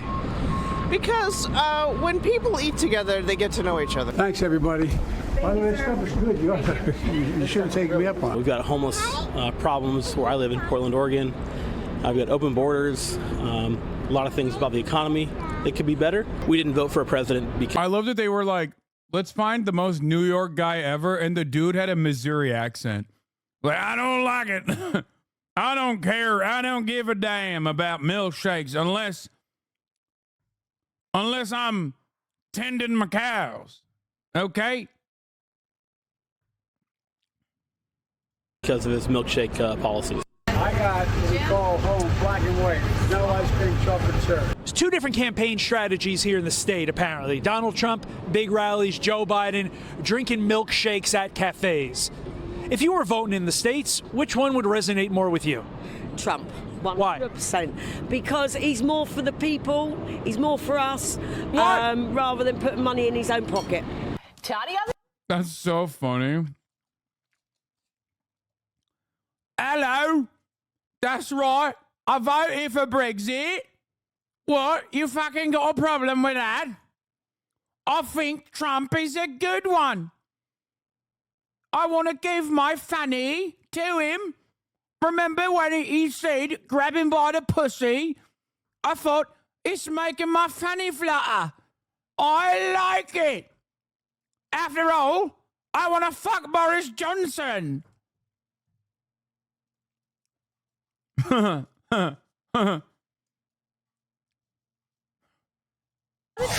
so excited to say that. Let's bring in Fox News contributor Joe Concha. Joe, what are you hearing in those answers I got? You're hearing about a president, Todd, that isn't connecting with the American people anymore. He's not seen as a man who represents them. And it's really the Democratic Party at this point that's become the party of elites instead of the party of the working man and woman. And by the way, guys, you have Joe Biden, who is running for re-election, mind you, who has not held a sit-down interview with any television outlet. You have to go all the way back to October, and that was a cream puff interview with Scott Pelley of 60 Minutes. And then you saw what happened this week, right? We have a sitting president of the United States who says he had a conversation with the president of France, who has nearly been dead for 30 years. He then said he had a conversation with the German chancellor, also dead for several years. And then yesterday, in a patently disastrous press conference, confused the president of Mexico with the president of Egypt. The special counsel also revealed he couldn't remember when he was vice president, nor when his own son died. This is the beginning of the end of Joe Biden's reelection campaign. Democrats that I've spoken to are in a full-blown panic. The problem is the alternative is either Kamala Harris, who is somehow polling lower than Joe Biden is, and someone like Gavin Newsom, who has a horrific record to defend in California. So that's where we're at this point, guys. Yesterday was the biggest moment of this primary season so far, no doubt, because of Robert Hur's report and the damning things that he said about Joe Biden's mental state. Yeah, well, everybody's making predictions on the show this morning, Joe. And the beginning of the end is your prediction about President Biden's future. The media. Judging by how insane Republicans got when their big, beautiful boy lost to a carcass last time around, if the Roe v. Wade stuff actually pushes the carcass over the finish line one more time, I predict we're going to see a real serious collapse in the order as a direct consequence of the reality that the rest of the suburbanites who did not engage in like January 6th style behavior and were grossed out by the rest of the party, I think they will literally lose their minds.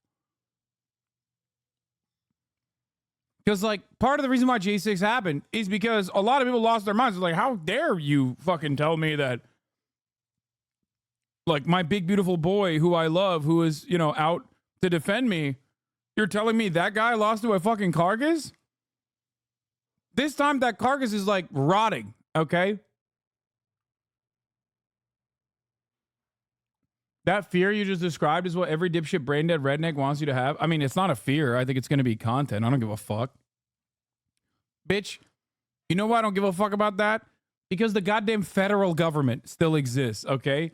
You think a bunch of diabetic, heart diseased, Heil Titler ass gravy seals are going to be able to fucking take over the American government because they're mad? No.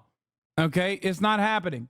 First of all, they got their shit pushed in on January 6th anyway, and actually realize, oh fuck, maybe there is accountability, okay? Yeah, no, they're just gonna get mad and horny and do some dumb shit, and then the FBI is gonna fucking come storming down. Yeah, obviously reacting to this report. Here's a portion of what some of the members of the media had to say yesterday. Watch this. If you want to get into the age thing, because this is, let's call it what it is. This is ageism snuck into a report clearing the person of any wrongdoing. The man is 80 years old. He rides a bike. But he is the age. Yeah, I think some people, you know, covering Biden, you realize he does have a temper. His whole staff is. My goat, Chris Hayes, being like, come on, guys. He's 80.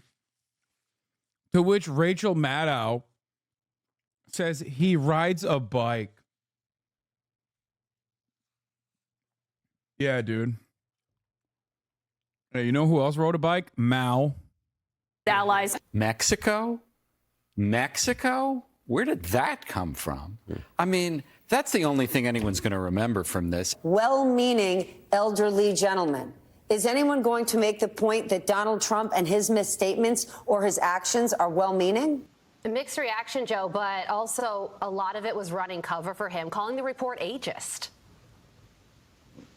Well, it's not, because it was based on the interviews that Joe Biden did with the special counsel, and we talked about all the things that he couldn't remember in that. I'm shocked that I just saw Jeffrey Toobin back on the air at CNN. I mean, I thought he got the, shaft, a while ago. Yeah. Continue. And there he is. So. The fact that they're defending Joe Biden's mental state when 76% of the American people by NBC News. That's gooning Toobin, okay? He's the original gooner. He was a meta-defining guy. He was ahead of the curve. He's kind of like the Google Glass of masturbating, okay? He's the Google Glass of gooning. And how dare you disrespect him like that? You do not have what it takes. You do not have the balls to masturbate on Zoom, okay? He did. Man said, what's a goon to a goblin? He is the goon and the goblin. He's the goblin of goon. This is poll's own standard. Don't think he has the mental fitness to be president now, let alone 5 years from now when he. Hasanabi, not trying to give Republicans, conservatives the benefit of the doubt, but they did warn us about Joe Biden being a vegetable for president for 2020. Just my thought. Wait, first of all, I also said that. You don't have to go to the Republicans to point to that. There were plenty of Democrats who said it. You know who else said it, actually? You guys remember a man by the name of Joaquin Castro? He was running, and he did the big no-no. He was running, and he very openly said it in the primaries, and they fucking pack-watched him so goddamn hard. He's literally, or was it Julian Castro, not Joaquin? Joaquin is the other one. Yeah. Julian Castro is the one who did it. Sorry. See? He got fucking erased so goddamn hard from history that I forgot it was his brother. I only remember his brother's name now. Okay? Do you understand how bad that is? They pulled a fucking Genghis Khan on him. They literally rerouted the river over the fucking map so that it would be erased from the halls of history. Okay? They wiped them out. Bob Levy, thank you for the 50 gifted subs. They deleted my man.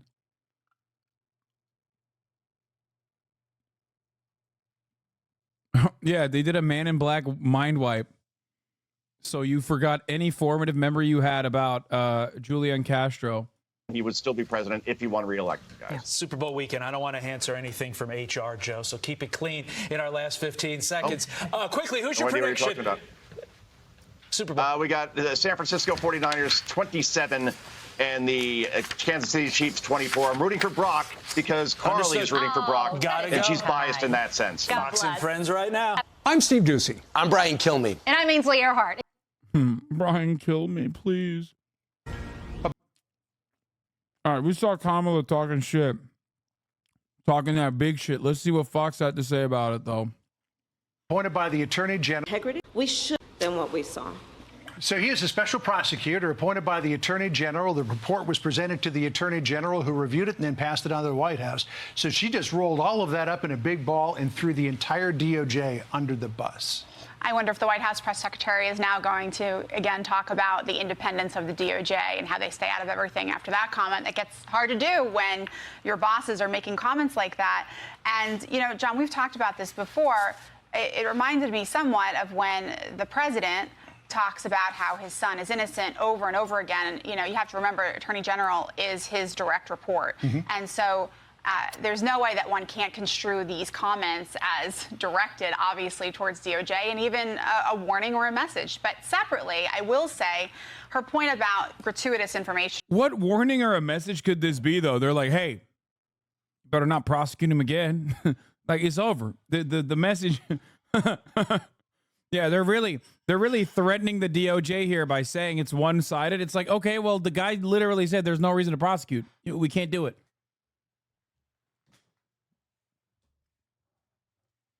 You better not do it. Better not prosecute our old senile guy. In the report. I tend to agree with that. And this is why people don't like special counsels. You know, we saw this with the Mueller report with Trump. Hundreds of pages of extraneous information. For what? For no charges. We're seeing this with her on Biden. And we also saw this, though it wasn't a special counsel investigation. We saw this with Comey on Clinton. And, you know, look, this is why these reports, I think, honestly, are problematic for the Department of Justice. DOJ operates in a pretty black and white world. You're guilty or you're not guilty. There's not really supposed to be anything in between. But these reports allow the Department of Justice to effectively, you know, trash people, ruin their administrations, you know, and their reputations, and then just say, oh, but no charges. And I'm not sure that's fair, no matter whether you're a Democrat or a Republican. On the subject of fairness, Is it a this guarantee is what that Joe said Biden wins initially re-election? Yesterday afternoon, when he was asked about the report, I'm not so sure. He was focusing in on what he thought was the differentiation contained in this report between. I'm not so certain. I don't know why you're saying it's a guarantee that Joe Biden is going to win re-election. I mean, I am not as big of a doomer as everyone else is. A lot of people hit the "it's super Jover" button a long ass time ago.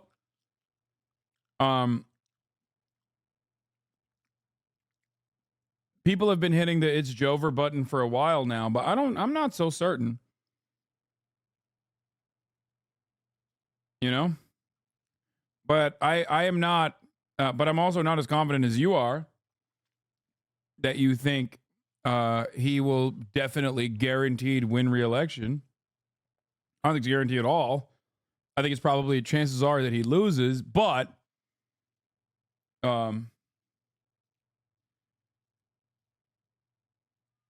having said that, I'm interested to hear why people think that.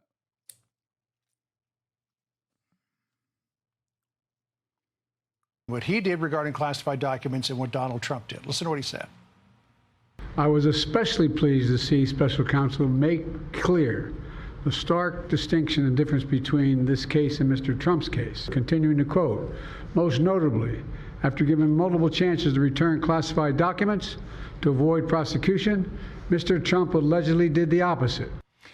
Clearly, he read deeper into the report before that 8 o'clock news conference last night. But on that point, Biden, willful retention, compare that to the Trump indictment, 32 counts of willful intention or willful retention.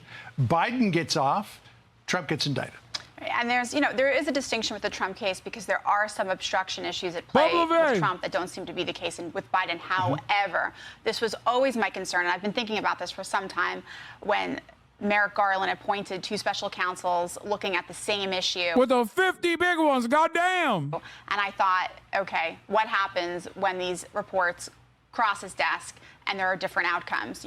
Good luck trying to convince the American people that your special counsels are operating in an even-handed way, neutrally, and applying the law.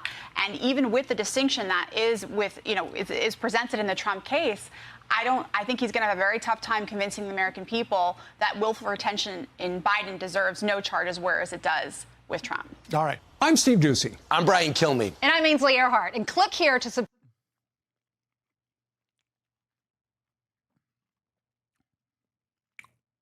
Them all Trump just talked about this? the way I didn't. They're trying to make it the other way. No, Biden fought them very hard, and they never got what they wanted to get anyway. I even gave the DOJ and the FBI lunch at Mar-a-Lago. They say I didn't behave. I gave them lunch. Damn. I said, have lunch at beautiful Mar-a-Lago. Bro, he looks not human. This is the most bronze I've ever seen him. I think it's got to be the lighting. Bro, he looks weird as fuck. Am I crazy? No, he's like DEI Trump. Yeah, Trump saw Vivek Ramaswamy and was like, I'm Indian too myself, They call me a brown man in many parts of the world. My man is literally, this is RCTA, okay? This is RCTA. Trump is doing RCTA. I'm sorry, you will never convince me that he is not doing race change to Asian, okay? They say, India lion too, sir. I say, Trump is also a lion.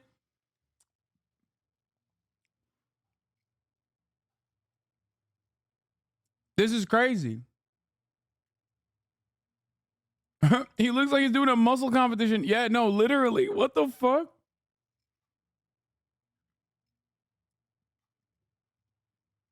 Nikki Haley's Indian too. That's what I mean. He saw Nikki Haley and he saw Vivek Ramaswamy and he's like, this is what the people want. Imagine Trump. Now imagine Trump is Indian.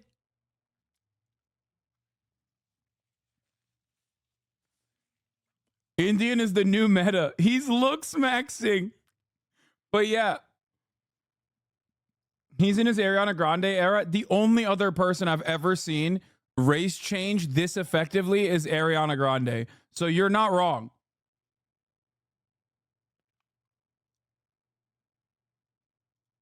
Abhi ki bar, Trump, Sarkar. That's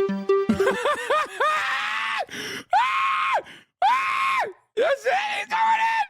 Fuck. Abhi ki bar, Trump, Sarkar. Oh! Oh, it's Jover. It's Jover. Dude. He's doing it. He's doing the dang thing. Okay.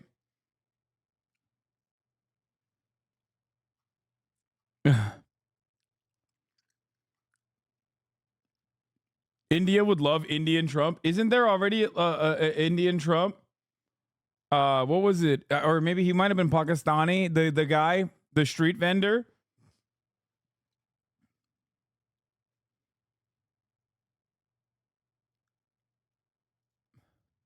Namaste. Namaste. And today, India welcomes us at the world's largest cricket stadium right here in Ahmedabad. He started out by his father's side as a chiwala, a tea seller.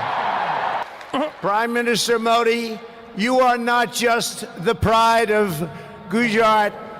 As the great religious teacher Swami Vivekananda once said,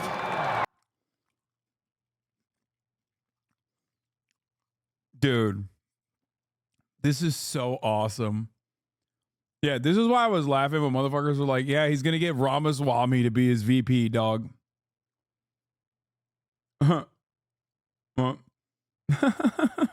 Hasan, you're such a nepotism, baby. You don't even give ordinary working class British people a lot of the day by doing some fun reacts to come dine with me. It's so disappointing. SMH my head.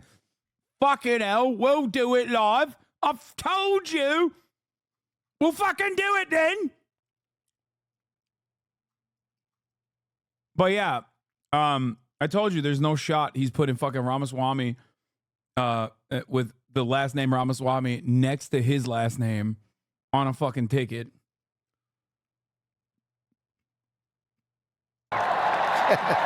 this is the country where your people cheer on some of the world's greatest cricket players, from Sachin Tendulkar to Virat Kohli. You are making impressive strides with your exciting Chandrayaan. We love you. We love you, India, very much. Namaste. How do you fuck up namaste, bro? Here's the Trump Pakistan.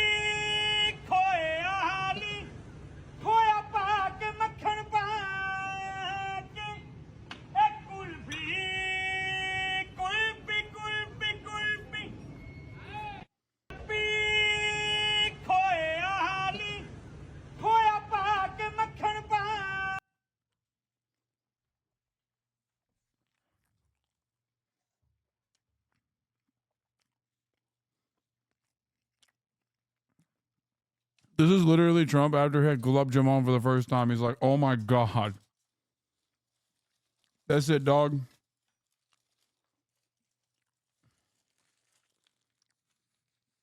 Benchod, Benchod, Trump, Motherchod, Trump.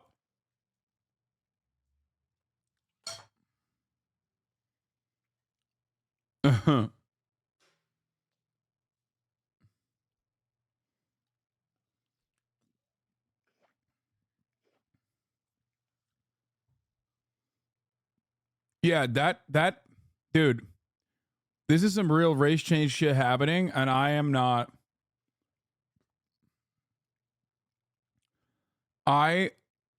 going to put it past Trump to do whatever it takes to win. I think he wants to present himself as an Indian man, and if he believes that he's an Indian man, I mean, more power to him. Who am I to say that he's not? You know? Look, I am consistent. I was consistently an advocate for Ariana Grande when she decided to be all of the other races that she chose to be. And Trump is a bit like Ariana Grande, but for politics. So, holy shit, Trump posted us on this. What is this?